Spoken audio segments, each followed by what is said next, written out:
you saying is that they don't deserve any respect for a full investigation into their murders? Well, that that's is not incompetence on your behalf. Well, that the is not American accurate. people do deserve better. Non-commitment to defending the rule of law is what we see from you. This may look like a personal exchange about individual tragedies, but it's actually a confrontation over whether justice is applied evenly or politically.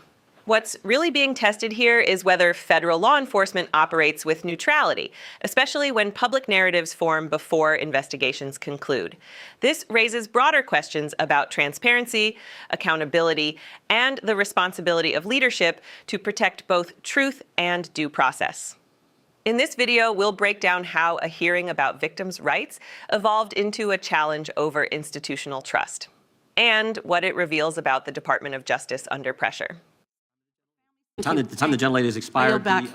gentlelady yields back, and the gentlelady from Georgia is recognized. Thank you, Mr. Chair. Ms. Bondi, as the Florida Attorney General, attorneys from your office handled the appeal of my son, Jordan Davis's murder, which was denied. As a result of the efforts of those attorneys under your watch, the court actually upheld the life sentence for a man who used prejudice as his defense for murdering my son and scarring his friends for life. Attorneys from your office, under your management, worked hard to remove a dangerous man from the community who terrorized innocent people like my son and his friends. The compassion and respect that my family received throughout that ordeal were critical in helping us keep faith in the rule of law and justice. Based on my experiences, I have seen how strong victim services, sustained investigations, and well-supported prosecutors can make a meaningful difference in the lives of families who are grieving and suffering.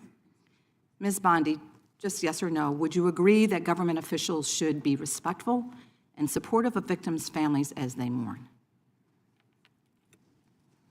First, Congresswoman, thank you for talking about that, and I'm so very sorry for what happened to your family. Thank you. And yes, I agree with that with all victims, including the ones sitting behind us today. I absolutely do. And Okay, also, thank you for voting yes on the Laken Riley Act. Thank you for that. Thank you. Okay, so your answer is why the recent treatment of families in Minnesota raises really serious concerns for me.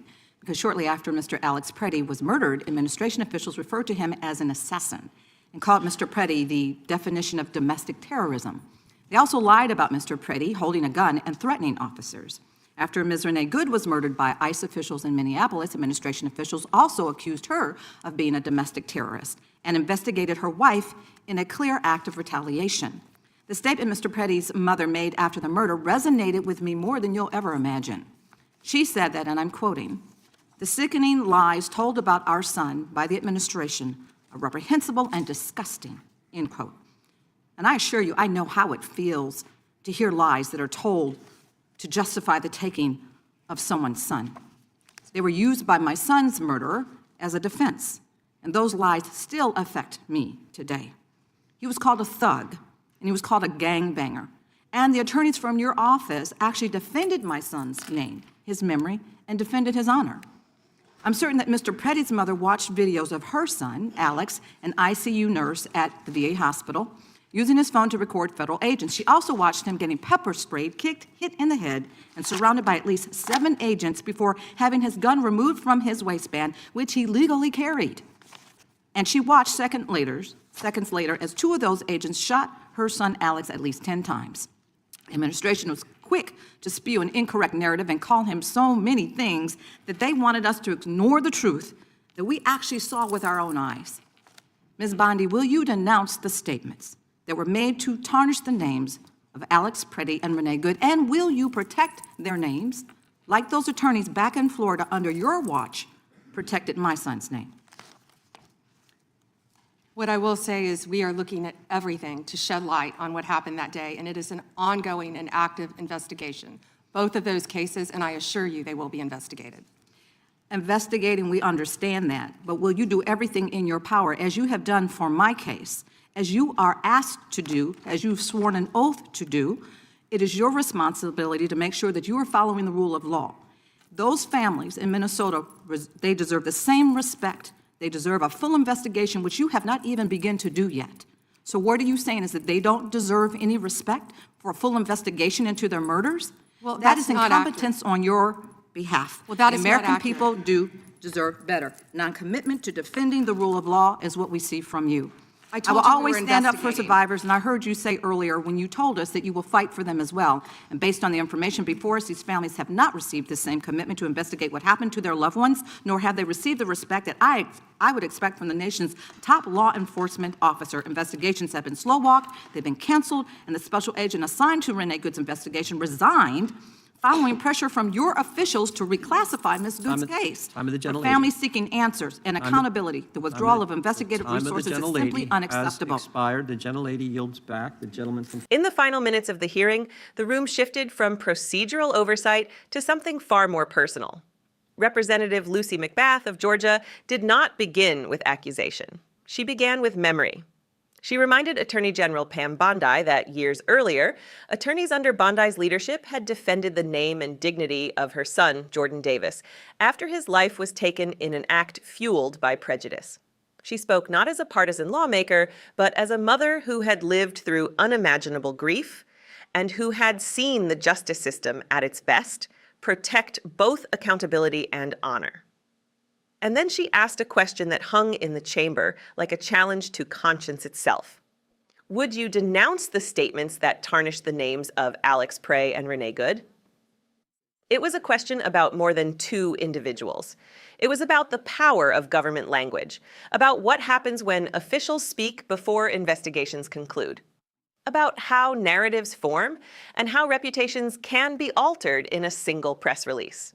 McBath recounted how administration officials had labeled Alex Prey an assassin, a domestic extremist.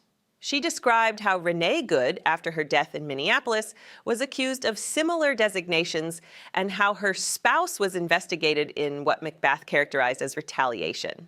She quoted a grieving mother who said the lies told about her son were reprehensible and sickening. And she drew a line between that pain and her own, recalling how her son had been labeled in ways that attempted to justify the unjustifiable. The gravity of that comparison was unmistakable.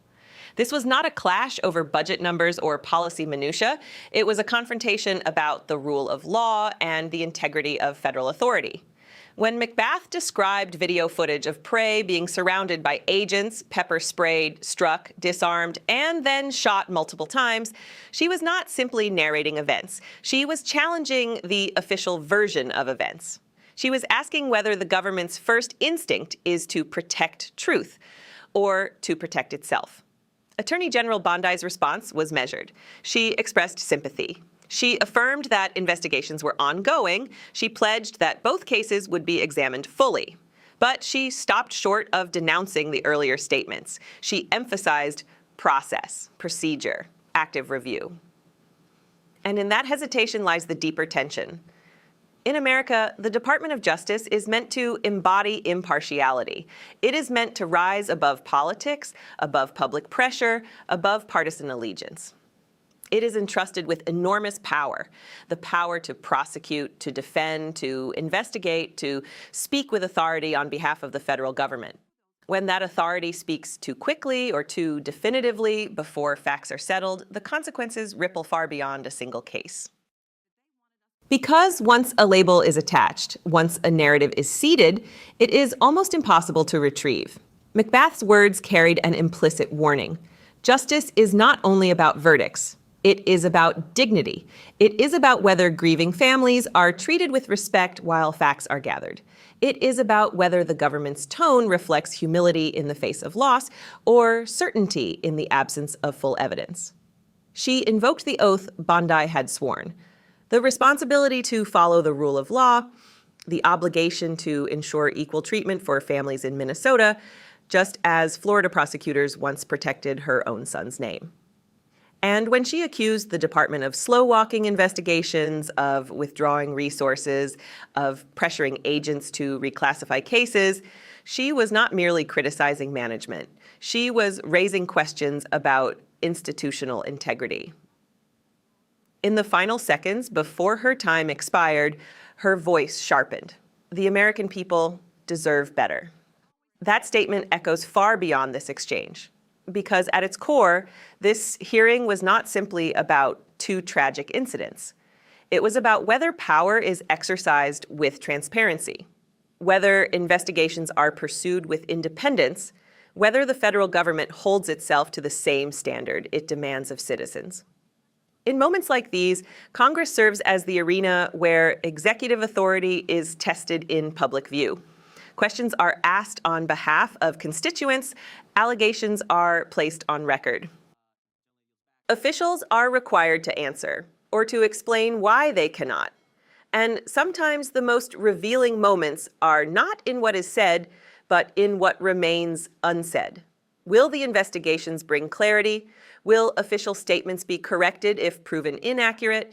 Will families receive the same defense of dignity that others have received in the past? These are not abstract concerns. They strike at the foundation of public trust. Trust that justice is not selective.